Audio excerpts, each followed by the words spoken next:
Gente querida, quero fazer uma pergunta a vocês aqui, que vocês podem responder assim, sem nenhum constrangimento.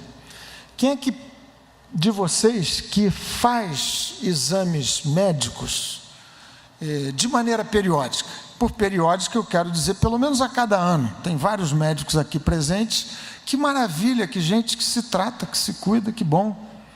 Espero que você não seja daquele tipo hipocondríaco, né, que tem aquela paranoia de ir ao médico a cada semana para descobrir alguma coisa. Se você fizer força, você acaba descobrindo. Então, esse é um hábito muito saudável. E vale a pena para os que não levantaram as suas mãozinhas, você dá um tratozinho assim no seu corpo, fazer, quem sabe a cada ano, um exame. Não é isso, Paulinho, Ângelo, doutor Mauro Belés? Pelo menos a cada ano vale a pena, não é? Você fazer um exame clínico, laboratorial, seu sangue, saber como vão as coisas, fazer uma esteirazinha, né? Um exame ergométrico, alguma coisa do gênero. O que nós vamos refletir aqui nos próximos minutos tem a ver com a identificação de sinais vitais na nossa experiência espiritual. Como se a gente fizesse uma espécie de check-up da nossa condição de vida espiritual. É um texto que eu já li aqui com vocês bem recentemente, texto maravilhoso. Gosto de adjetivar as escrituras, mas eu sei que eu sou muito redundante, porque a escritura toda é maravilhosa, inspirada por Deus, bendita a palavra do Senhor. Mas esse é um texto direto, de entendimento muito fácil, e que oferece um conjunto de sinais identificadores, em primeiro lugar, da sua condição de vida espiritual. E avançando um pouco mais, o texto que nós vamos ler, os textos nos indicam se em havendo vida, há vida saudável. Qual é a sua condição diante de Deus, se existe vida, e se havendo vida, quais são as condições dessa vida? Se a vida com vitalidade, ou seja, se a vida com saúde, ou se você eventualmente anda vivendo do ponto de vista da sua experiência espiritual como um doente crônico, recorrente. E esse texto também nos indica, e vamos comentar daqui a pouquinho, quais são os elementos que trabalham insistentemente contra a sua vitalidade espiritual. Quais são os vírus ou bactérias que acabam por trabalhar contra a sua saúde na sua vida espiritual. É o texto da primeira carta de Paulo aos Tessalonicenses. Paulo escreveu essa carta para uma igreja muito saudável, segundo o que a gente verifica a partir do capítulo 1, texto que nós vamos ler, versículo 2, versículo 3. 6 meses depois, ele escreveu a sua segunda carta à mesma igreja e reforça, dando um contorno diferente da sua primeira carta, mas reforça o diagnóstico a respeito da saúde espiritual daquela comunidade na cidade grega de Tessalônica.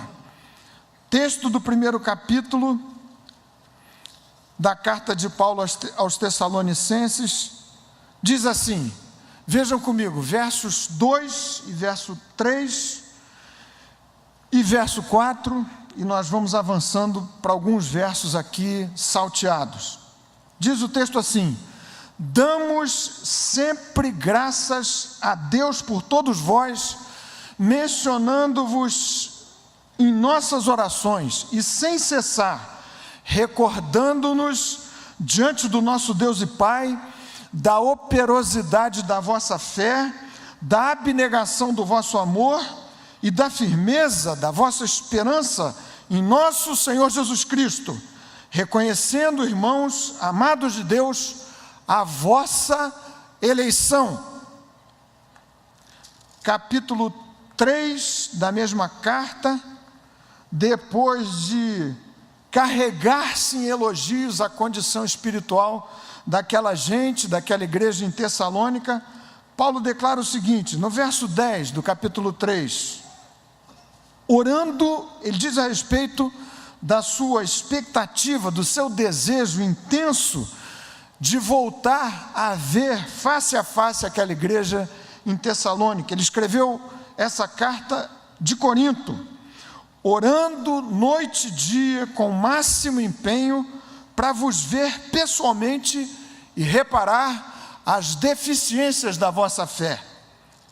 Indo para a segunda carta, ainda no primeiro capítulo, o texto quase que é a reprodução, nos mesmos termos, da forma como Paulo iniciou a sua primeira carta. Capítulo 1 da segunda carta aos Tessalonicenses, verso 3. Irmãos, cumpre-nos dar sempre graças a Deus, no tocante a vós outros, como é justo, pois a vossa fé cresce sobremaneira, e o vosso mútuo amor de uns para com os outros vai aumentando, a tal ponto que nós mesmos nos gloriamos de vós nas igrejas de Deus, à vista de vossa constância e fé em todas as vossas perseguições e nas tribulações que suportais.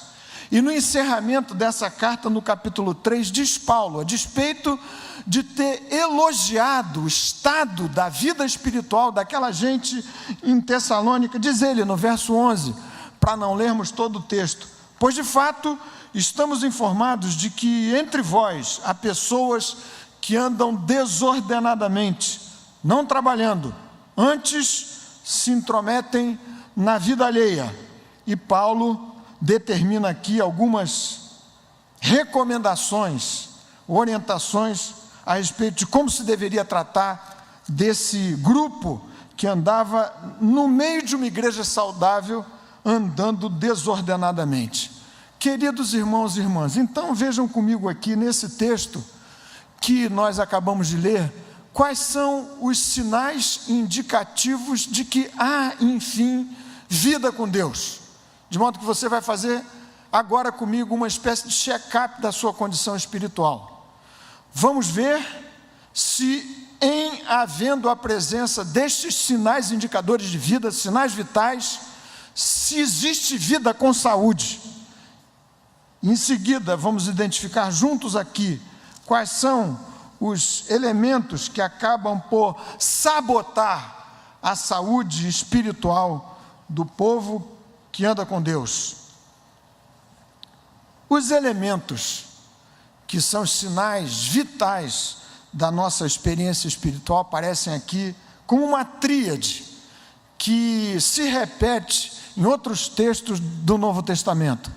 Nessa mesma carta de Paulo aos Tessalonicenses, no capítulo 5, versículo 8, primeira carta, Paulo repete de novo a identificação desses três sinais de que há vida espiritual: fé, amor e esperança. Você que conhece as Escrituras deve se lembrar da forma como Paulo encerra um capítulo maravilhoso que trata do amor.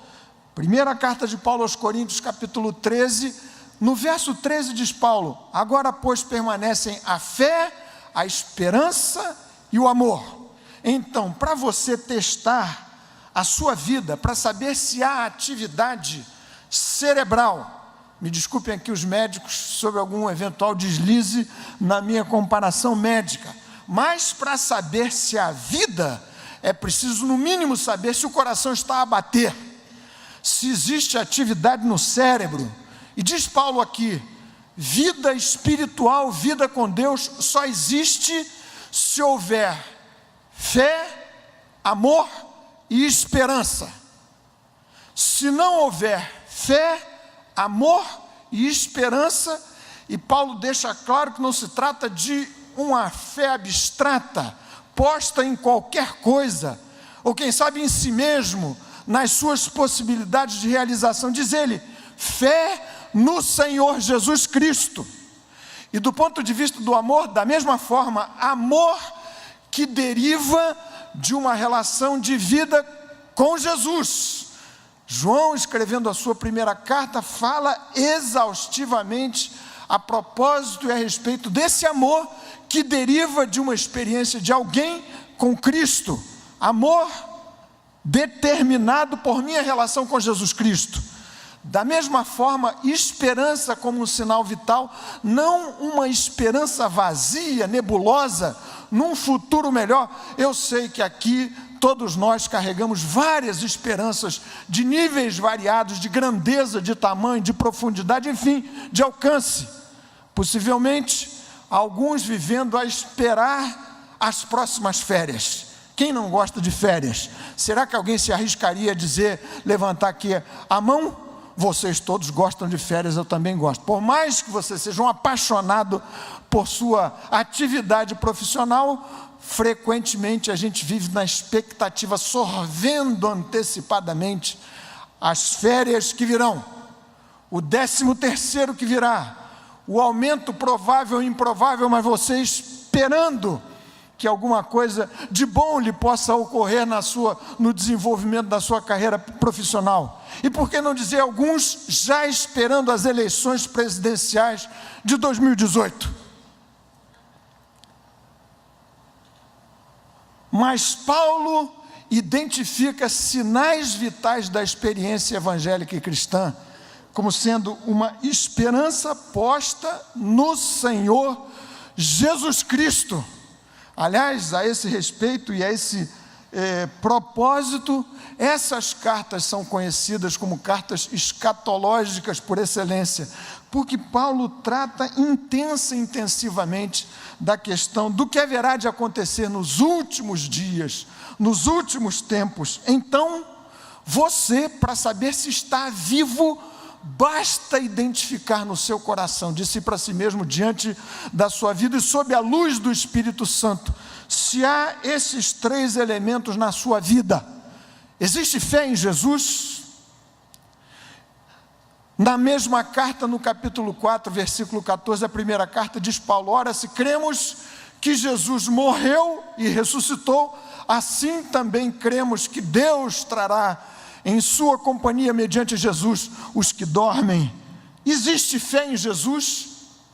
Existe amor não seletivo, mais do que uma cálida sensação na direção de uns e de outros, mas uma disposição, uma atitude de fazer bem por conta da sua experiência com Deus e com Jesus? Existe esperança quanto ao que haverá de ser seu futuro? Acabamos de cantar exatamente isto. Estes são, portanto, os sinais vitais. E Paulo os ajunta para dizer que só a vida espiritual, de fato e de verdade, quando estes 3 elementos estão juntos, operando simultaneamente na vida de um homem, na vida de uma mulher, na vida de um jovem, na vida de uma jovem, na vida de alguém mais maduro ou não. Fé, esperança e amor como sinais vitais indicativos de vida espiritual na experiência de um homem e de uma mulher. Lembram-se vocês do capítulo 13 que acabei de mencionar, da primeira carta de Paulo aos Coríntios? Diz ele: ainda que eu tenha fé a ponto de transportar montes, se não tiver amor, nada serei. Significa dizer que só há vida com Deus, só há novo nascimento atestado se estes sinais operarem de maneira simultânea e conjunta na sua vida. Aliás, além de operarem simultaneamente, são elementos que se realimentam, que são interdependentes. Possivelmente não haja uma definição mais completa de fé do que aquela que citamos daqui frequentemente, Hebreus capítulo 11, versículo 1. Ora, a fé é a certeza das coisas que se esperam e a firme convicção de fatos que não se veem. De modo que as minhas esperanças em Jesus dão substância e são matéria-prima, num certo sentido, para realimentarem e alimentarem a minha fé. A fé, a esperança, o amor significa dizer que aí há vida com Deus, a vida com Jesus. É como se você então visse finalmente que seu coração espiritual está de fato a bater. Existe atividade no seu cérebro, há portanto vida. Mas uma outra questão é saber se há vida com vitalidade, se há vida saudável. Aqui me permitam voltar um pouco para dizer para vocês o seguinte: nesse check-up espiritual que nos cabe fazer, algumas conclusões esse texto nos permite chegar, independentemente das presenças desses sinais vitais ou não. Em primeiro lugar, lendo toda a carta, a gente percebe que uma igreja saudável, uma vida cristã saudável, de fato e de verdade, não é uma espécie de produto acabado, alguma coisa pronta, mas uma experiência que Deus está desenvolvendo dia a dia na sua vida e na minha vida. Aqui Paulo elogia de maneira generosa essa igreja. Cumpre-nos, irmãos, dar graças a Deus por sua vida de fé, sua vida de esperanças, sua vida de amor, a saúde, a vitalidade, a graça, a bênção. Mas lemos aqui, diz ele: eu oro dia e noite com o máximo empenho para vos ver pessoalmente e reparar as deficiências da vossa fé. Havia deficiências a reparar, embora se tratasse de uma comunidade saudável. Decorrência desse primeiro raciocínio, desse primeiro entendimento, que o fato de uma igreja saudável, uma vida cristã saudável, não significar alguma coisa pronta, acabada, é uma experiência de desenvolvimento da santidade na sua vida, na minha vida. Traços ocasionais de fraquezas e de enfermidade não desqualificam o estado de saúde da sua vida espiritual e da minha vida espiritual. Igreja boa, igreja saudável, entretanto, diz Paulo, vocês precisam tratar de alguns que entre vocês andam desordenadamente. Sobre isso, você se lembra, e já citei daqui tantas vezes, você já deve ter ouvido várias vezes, aquilo que meu pai gostava muito de dizer: se você encontrar uma igreja perfeita, não fica para você não estragar. De modo que não deve ser o caso de você se assustar com eventuais fraquezas e enfermidades que pipocam aqui e acolá no seio de uma comunidade saudável e na sua própria experiência espiritual. Isto por si não desqualifica a vida e tampouco a vitalidade da sua experiência com Jesus. O problema é quando estas fraquezas e essas enfermidades se generalizam, tomam o corpo todo, se tornam coisas recorrentes e crônicas, de que a gente não se livra nunca. Mas enfim, meus queridos irmãos e irmãs, saber se a vida é identificar na sua experiência, no seu coração, amor, fé e esperança dirigidos para Jesus. Saber se a vida com saúde é você qualificar estes elementos, estes substantivos espirituais que Paulo, de maneira tão clara, identifica como sendo os sinais de vida espiritual. Ele diz no verso 3, que nós acabamos de ler no capítulo 1, irmãos, dou graças a Deus, e qualifica esses três elementos, pela operosidade da vossa fé. Graças a Deus, porque vocês revelam fé, estão vivos, mas esta é uma fé qualificada, uma fé operosa. Damos graças a Deus porque vocês revelam amor, um amor abnegado.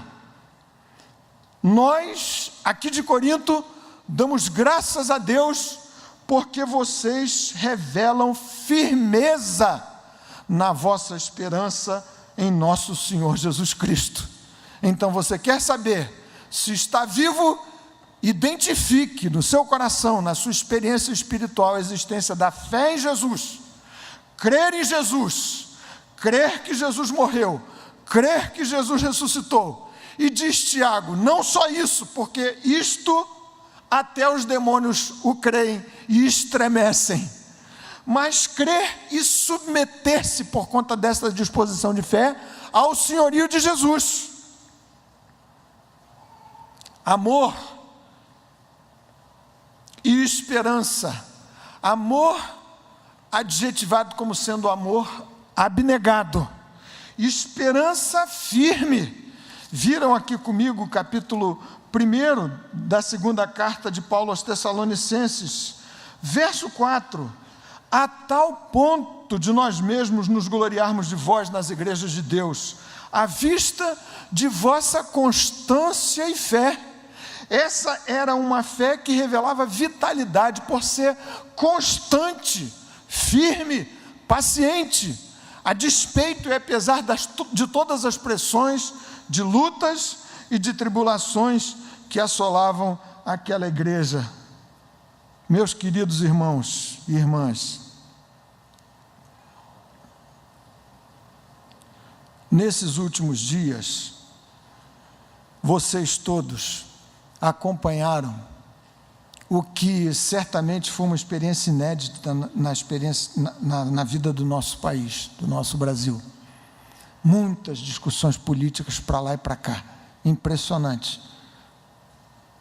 E a gente costumava dizer, você já deve ter ouvido isso, que o Brasil é o país de 200 milhões de técnicos de futebol. Mas depois dessas últimas eleições, acho que a gente pode trocar essa frase para dizer que são 143 milhões de eleitores que se tornaram críticos de política, de todo jeito, de todo gênero, com todo tipo de opiniões. Foi ou não foi assim? E eu não estou querendo mexer em ferida nenhuma não, tá certo, gente? Não vou aqui fazer nenhum comentário político. Mas a gente viu tanta defesa apaixonada, para um lado e para o outro, de elementos que dizem respeito à nossa experiência cristã. Gente que se dispôs a votar num candidato ou no outro por conta, eventualmente, da defesa de princípios cristãos. E uma conversa interminável. Me desculpem com todo respeito a quem andou discutindo de um lado e de outro, eu gosto de discussão também, e acho que tirando o desrespeito e os ataques pessoais, houve vários, a discussão é imensamente saudável. Aliás, a gente precisa treinar mais, fora dos períodos eleitorais aqui na nossa igreja, a capacidade de debater, de discutir ideias, de crescer também nesse ponto de vista. Mas muita discussão. Algumas vozes quase histéricas, insuportáveis. E o que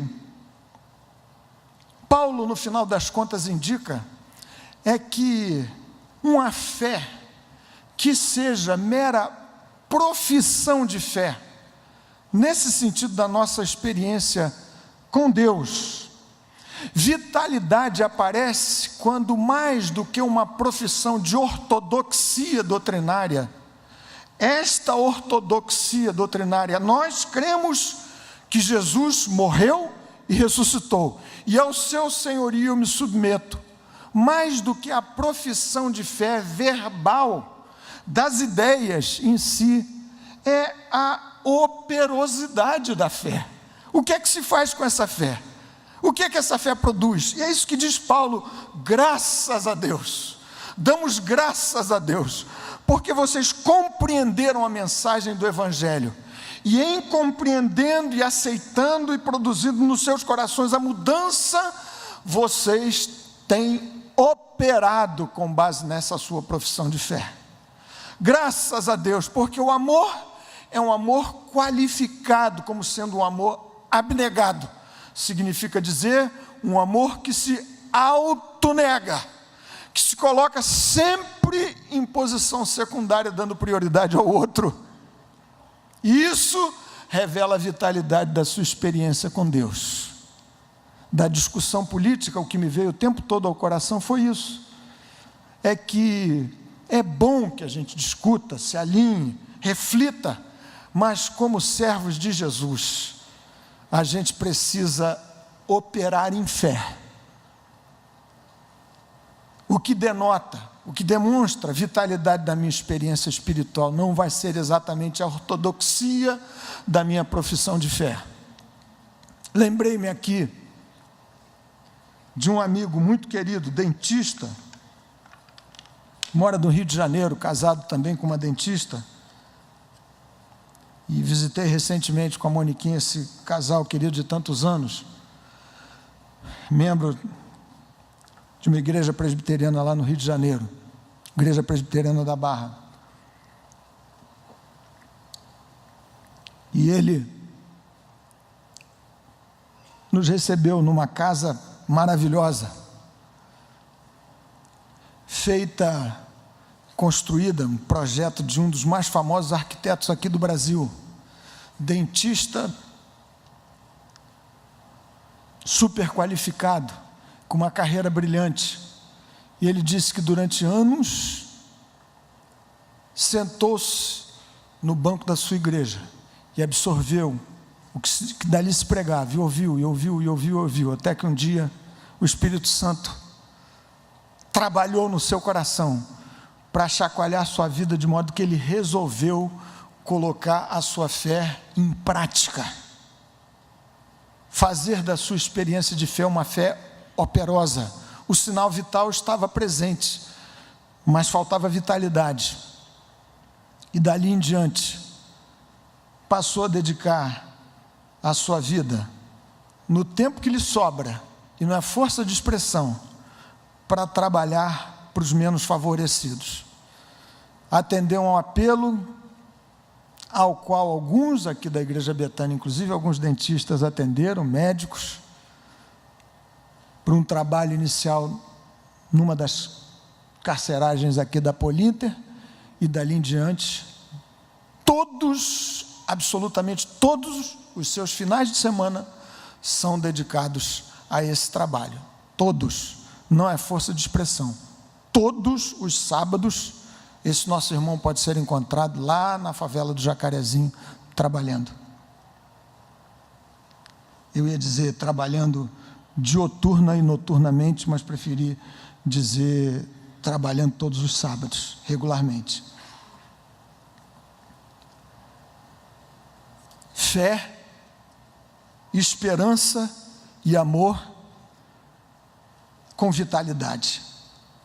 Vejam comigo o versículo 10 do capítulo 3, desse mesmo texto, da primeira carta de Paulo aos Tessalonicenses. Nós lemos verso 10, veja verso 12, e o Senhor, capítulo 3 da primeira carta, e o Senhor vos faça crescer e aumentar no amor uns para com os outros e para com todos.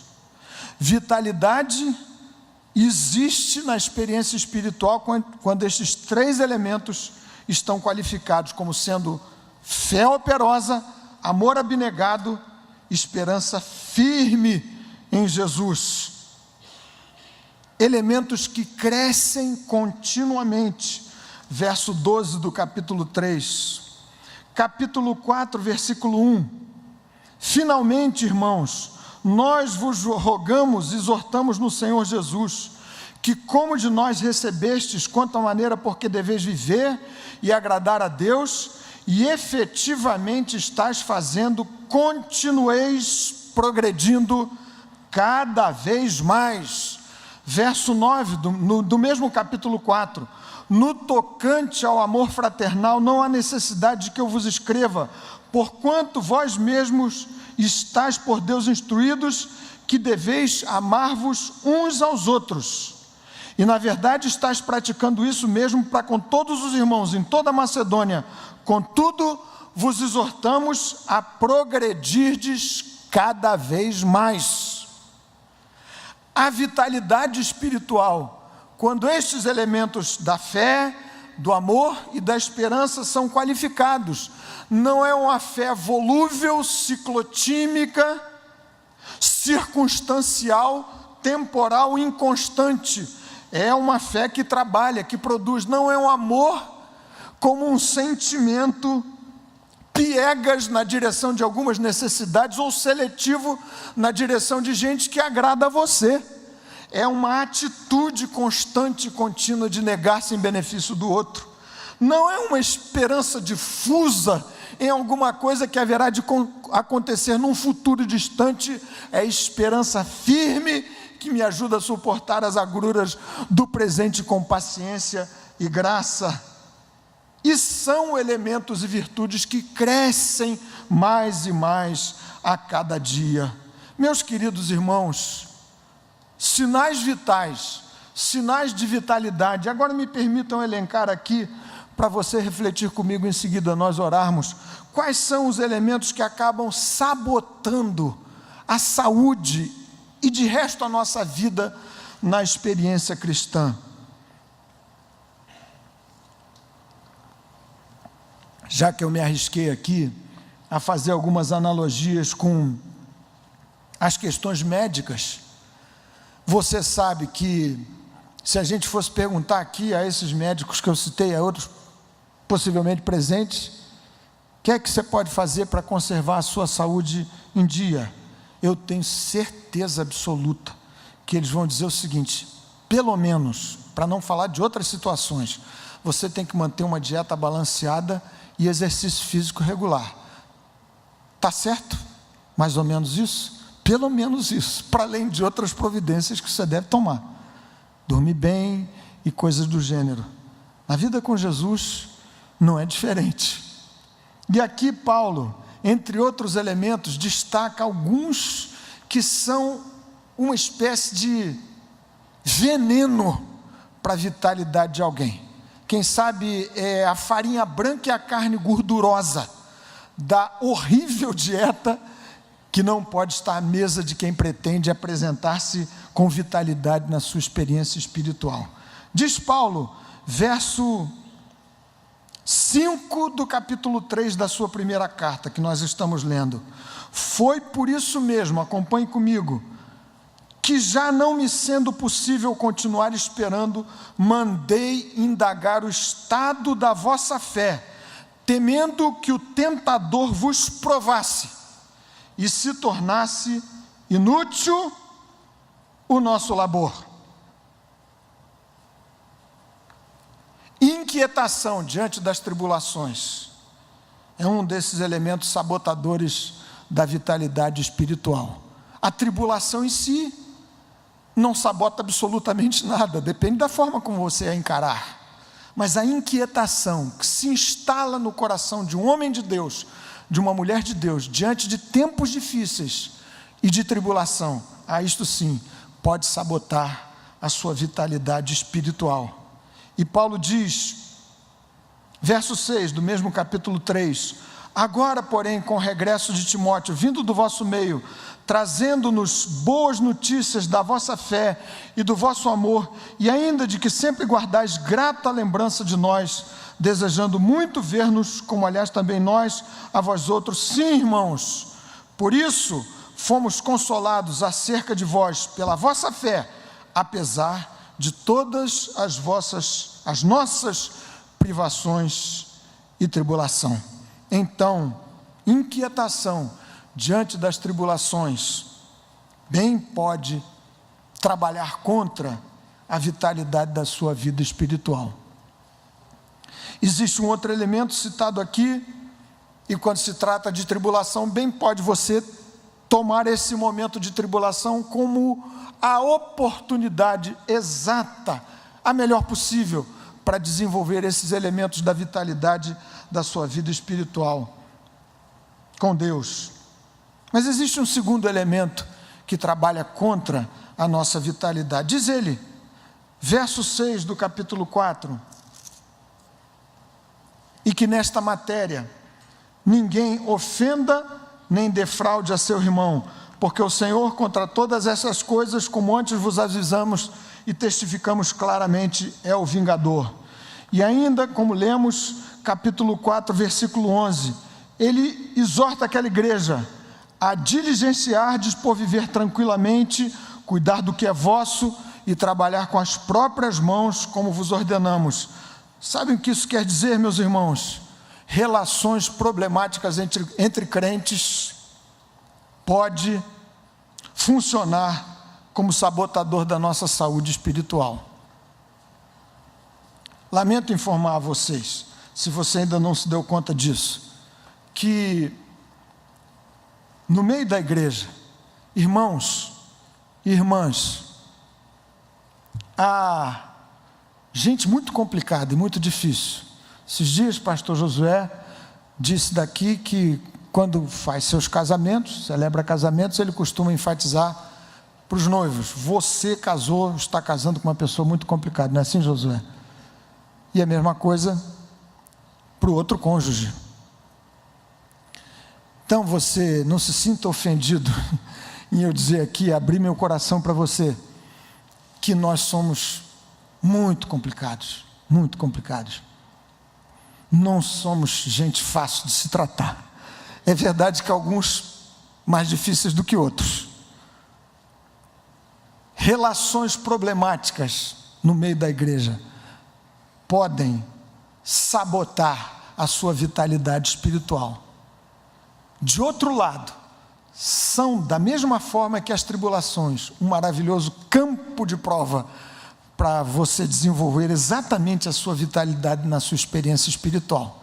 Pensa comigo o seguinte: se você e eu não conseguirmos nos entender e nos amar e nos respeitar, nós que partilhamos da mesma fé, como é que a gente pode pretender ganhar esse mundo para Jesus?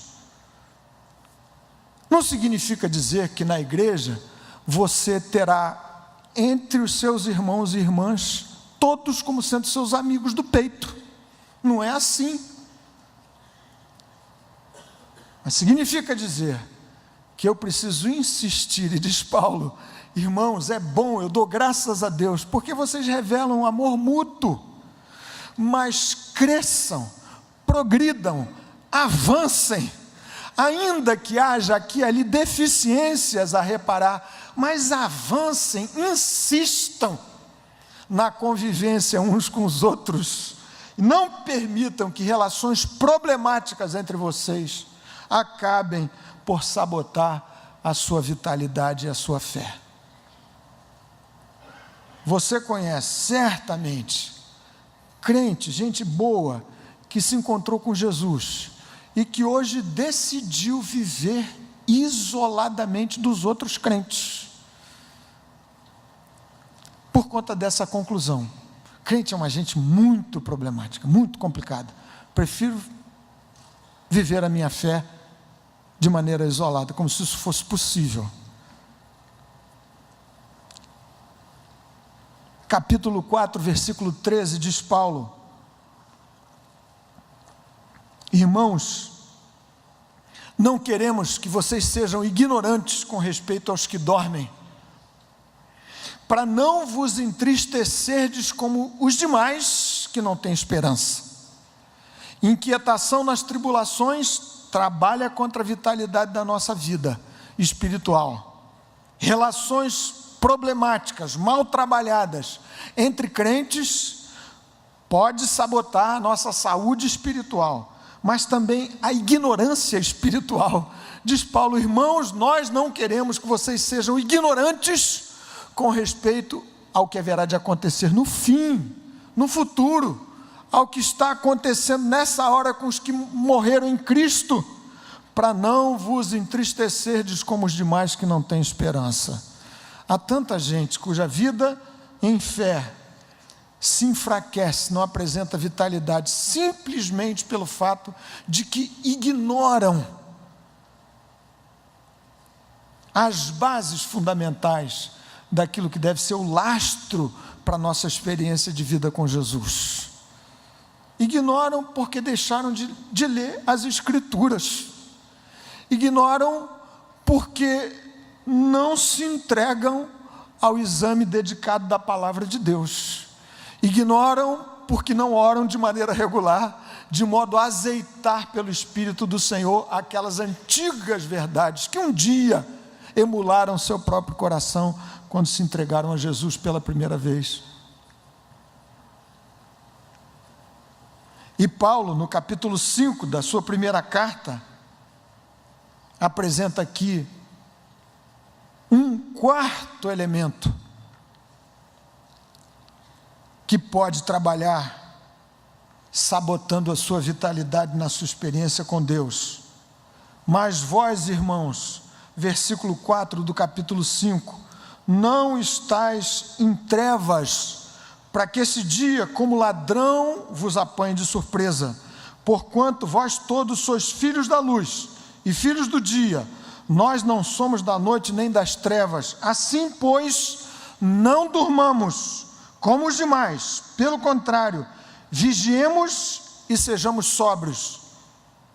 Ora, os que dormem, dormem de noite, e os que se embriagam, é de noite que se embriagam. Nós, porém, que somos do dia, sejamos sóbrios, revestindo-nos da couraça da fé, aqueles mesmos sinais vitais, e do amor, e tomando como capacete a esperança da salvação. A embriaguez com o vinho que fora do ambiente da experiência espiritual a vida tem para oferecer, e eu não me refiro a vinho ruim, me refiro eventualmente a vinho bom. A sonolência, a distração na vida espiritual trabalha sabotando a sua vitalidade na sua vida com Jesus. É bom que você se apaixone pela sua vida profissional, graças a Deus, porque a gente aqui, muito bem sucedida na sua carreira. É bom que você se divirta, se distraia, aproveite os recursos que Deus, por sua graça e misericórdia, lhe tem concedido. Mas você tem que ter cuidado, para que estes bons elementos, o bom vinho que a vida, aliás, a vida vivida aos pés do Senhor lhe tem para oferecer, não acabem por embriagar você, distanciar você daquela santa, bendita, maravilhosa embriaguez dos que se dobram diante de Jesus a cada dia e vivem o mosto santo do Espírito de Deus a lhes encher a vida. Meus queridos irmãos e irmãs, eu quero orar com vocês nessa hora, encerrando esse momento de reflexão. Eu não sei como é que você se vê, e a primeira grande questão é saber se existe vida, mas se você se identifica vivo diante de Deus, vivendo diante de Deus, será que é vida com vitalidade, com fulgor, com efervescência, com pujança? É fé que opera, que trabalha, que produz? É amor que se autonega a cada dia em favor do outro? É esperança firme que determina a forma como você vive o presente? Me permita sugerir aqui que não há escapatória. Se eu quiser viver, e eu quero viver, se você quiser, e eu suspeito fortemente que você quer viver uma vida muito mais profunda e cheia de vitalidade com Deus, a velha e maravilhosa dieta combinada da palavra do Senhor e da vida de oração. Se você não tem conseguido fazer isso, procure alguém para orar com você, para ler a Bíblia regularmente com você, estudar com você. Escolha todo dia, alguém menos favorecido que você, precisando de um telefonema, de uma mensagem via WhatsApp, um versículo bíblico. Trocaram-se tantas opiniões políticas via redes sociais. Bom, no nível respeitoso. Mas por que a gente não troca mais da palavra de Deus? Mais versículos, mais graça, sendo dirigida de uns para os outros. Diariamente, todo dia, eleja alguém para quem você possa ligar, um telefonema salvador daquela condição. Será que não seria o caso da gente investir muito mais na evangelização. Eu tenho absoluta certeza que é o caso. É o caso. Capítulo 4 do versículo da primeira carta, versículo 11 que nós lemos, segunda carta, diz Paulo, em português bem fácil da gente entender: irmãos e irmãs, cuidem das suas próprias vidas e não se metam na vida dos outros. Salomão, escrevendo o livro de Provérbios, diz: quem se mete em assunto dos outros é como quem toma um cão bravio pelas orelhas. Não poderia haver imagem melhor, mais gráfica do que essa. Preocupe-se com o outro, desde que seja para consolar sua vida, abençoar sua vida, dizer para ele uma palavra que levante seu ânimo profeticamente. Carregue cada um dos momentos, especialmente os momentos de luta e de tribulação pelos quais eventualmente alguns estejam a passar aqui entre nós, com as benditas esperanças, a respeito das quais a gente acabou de cantar. Meu futuro está seguro com Deus, futuro certíssimo. Ora, se cremos que Jesus morreu e ressuscitou, assim também Deus, por meio de Jesus, haverá de vir, segunda vez, para nos buscar e nos levar e manter em sua companhia. Meus irmãos, minhas irmãs, por favor, incline a sua cabeça, feche os seus olhos. Senhor, põe a tua graça sobre cada um de nós, sobre o teu povo, sobre esses que estão aqui nessa hora, as famílias que representamos, as lutas que tantos têm vivido, as voltas, com fraqueza na sua própria fé, inconstância no seu percurso de vida contigo, com dificuldades para amar, se não de maneira seletiva, e a tua palavra indica que é preciso amar a todos. Ó nosso Deus, ajuda-nos a vivermos com muito mais pujança e graça essa bendita carreira cristã. Abençoa essa igreja, para que haja progresso nestes sinais vitais, que a comunidade possa apresentar. Louvado seja o teu nome, porque tem apresentado assim, mas ajuda-nos a crescer mais e mais e mais, para o louvor da tua glória. Senhor, esses pedidos que foram colocados diante de ti, registram situações sérias e graves, que têm trazido a tantos corações entre nós muita inquietação. Ó Deus, guarda o coração de cada um desses irmãos e irmãs, para que o tentador não abale os alicerces da nossa vida em fé. Bem ao contrário, enquanto operas para dissolver estes dramas, para abrir estas portas aferrolhadas, para defender tua gente e teu povo das agressões do inferno e de Satanás, permite que cada um de nós possamos crescer na fé, na esperança e no amor uns para com os outros.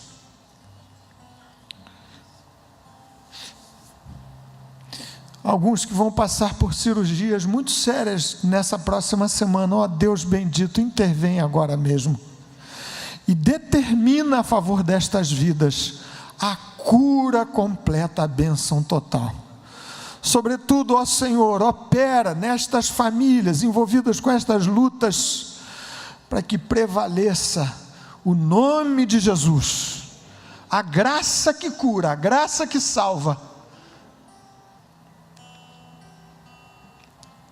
a graça que basta. Obrigado, Senhor, em nome de Jesus. Amém, amém, amém.